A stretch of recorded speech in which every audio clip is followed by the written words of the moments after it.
जय हिंद, नमस्कार।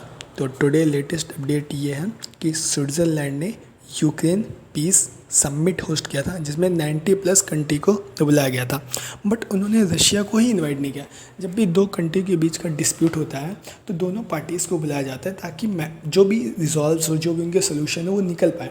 बट अगर आप एक मेजर प्लेयर को ही नहीं बुलाते हो तो उस जो भी पीस समिट होस्ट होता है उसकी महत्ता मतलब उसकी इंपॉर्टेंट इतनी क्रिएट नहीं होती, जो कि सेम इसके साथ हुआ। इसका कोई फ्रूटफुल रिजल्ट निकला नहीं। तो जब रशिया को ही नहीं बुलाया गया था और चाइना ने इसको पूरी तरीके से बॉयकॉट किया। अब ब्राज़ील हो गया, इंडिया हो गया, साउथ अफ्रीका हो गया, सऊदी अरेबिया हो गया और मैक्सिको हो गया, इंडोनेशिया हो गया, इस मतलब इन कुछ कंट्रियों ने पार्टिसिपेट नहीं किया, कुछ ने एब्सटेन किया, कुछ ने वोटिंग ही नहीं डाली। तो इस तरह की जो पीस डिक्लेरेशन है वो होती रहती हैं। तो जब यूक्रेन रशिया का वॉर स्टार्ट हुआ तो उसके बाद जो पहला पीस डिक्लेरेशन होता है वो 24 जून 2023 को कोपेनहेगन में होता है। तो जो एक 10 पॉइंट का प्रपोजल था वो यहीं से निकल के आता है। G7 कंट्रीज़ आई हुई थी, इंडिया था, साउथ अफ्रीका था, ब्राज़ील था, तुर्की था, मतलब जो मेन कंट्रीज़ हैं वो पार्टिसिपेट की थी। फिर जो इसका दूसरा पीस डिक्लेरेशन समिट होता है 5 और 6 अगस्त 2023 को जिहाद में। वहाँ पे 40 प्लस कंट्री आई हुई थी। जैसे चाइना आया होता था, इंडिया आया, तो साउथ अफ्रीका आया था, मैक्सिको, ब्राज़ील, वही था। फिर जो इसका तीसरा डिक्लेरेशन है वो 23 और 24 अक्टूबर को आया 2023 में माल्टा में हुआ। और जो इसका फोर्थ जो डिक्लेरेशन आया तो वो मिड जनवरी 2024 में आया था, जो दावोस में हुआ था, जहाँ पे वर्ल्ड इकोनॉमिक फोरम भी लगा हुआ था। वहाँ पे 83 प्लस कंट्री हुआ था। जो इस बार का होस्ट है वो 5th है। तो इसमें कुछ पॉइंट्स हैं जो यूक्रेन ने मेंशन कर रखे हैं। उनका जो पहला पॉइंट है ये है कि जो रशिया ने उनका जो पावर प्लांट है जो ऑक्युपाइड कर रखा है, जो उनके कंट्रोल में है, वो पूरी तरीके से उसको छोड़े। उनकी दूसरी डिमांड ये है कि जो भी बिजनेस ऑफ वॉर हैं, जो भी बच्चे हैं, वो रशिया उनको छोड़े।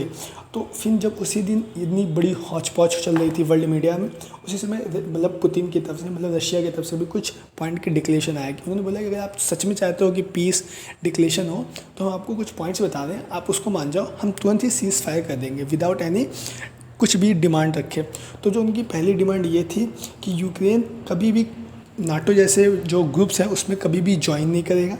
और दूसरा उन्होंने पॉइंट ये बोला कि जैसे रशिया ने यूक्रेन के 4 प्रोविंस वो ऑक्यूपाई कर रखे। उन्होंने बोला जो चार ग्रुप जो 4 ओरिजिन है जो भी हम इसको ऑक्यूपाइड कर रखे हैं उसको हम ऑक्यूपाइड कर रखे हैं, अब इसके आगे नहीं बढ़ेंगे। तो उनको ये मानना पड़ेगा। फिर उसके बाद जब वो प्रेस कॉन्फ्रेंस होती है, जेलेंस्की से कुछ पूछा जाता है तो जेलेंस्की से जब चाइना के बारे में पूछा जाता है तो उन्होंने चाइना के बारे में बहुत ही मतलब ऐसी उम्मीद नहीं थी कि वो ऐसा कमेंट करें। उन्होंने बोला कि China is the not the enemy of Ukraine. उन्होंने बोला कि चाइना हमारा एनिमी थोड़ी है। उन्होंने बोला कि we respect China and its territorial integrity, we want China to do us the same for us. उन्होंने बोला जो हम चाइना की टेरिटरी इंटीग्रिटी जो है हम उसको फॉलो करते हैं, हम उम्मीद भी करते हैं चाइना हमारे साथ भी ऐसा करेगा। तो मतलब है कि थोड़ी और सी सिचुएशन लगी। बट हाँ, उसके बाद कुछ वर्ल्ड मीडिया के जो लीडर्स हैं उनका भी कमेंट आया, तो मेलोनी का भी कमेंट आया। उन्होंने बोला कि अगर ये डिक्लेरेशन रशिया नहीं मानता है तो हम उसको सरेंडर करने के लिए मजबूर कर देंगे। फिर पोलैंड का भी उधर से आता है कि हम रशिया को 400 पार्टों में डिवाइड कर देंगे, जो पूरी बेतुकी बात है। मतलब ऐसा लगनी चाहिए, इतने रिस्पॉन्सिबल लीडर हैं, इनको ऐसा कहना नहीं चाहिए। बट एक सिंपल सी सोच से नज़र में आती है कि पूरा वेस्टर्न थॉट है, मतलब इनको दूसरी पार्टी की डिमांड ही नहीं सुननी। तो जो भी है, तो हम ये कहते हैं बेस्ट ऑफ है, आप दोनों प्लेयर्स को बुलाओ, एक टेबल पर बैठाओ और जो भी मेन सोल्यूशन निकल सकता है तो उस पर ध्यान दो। Thank you.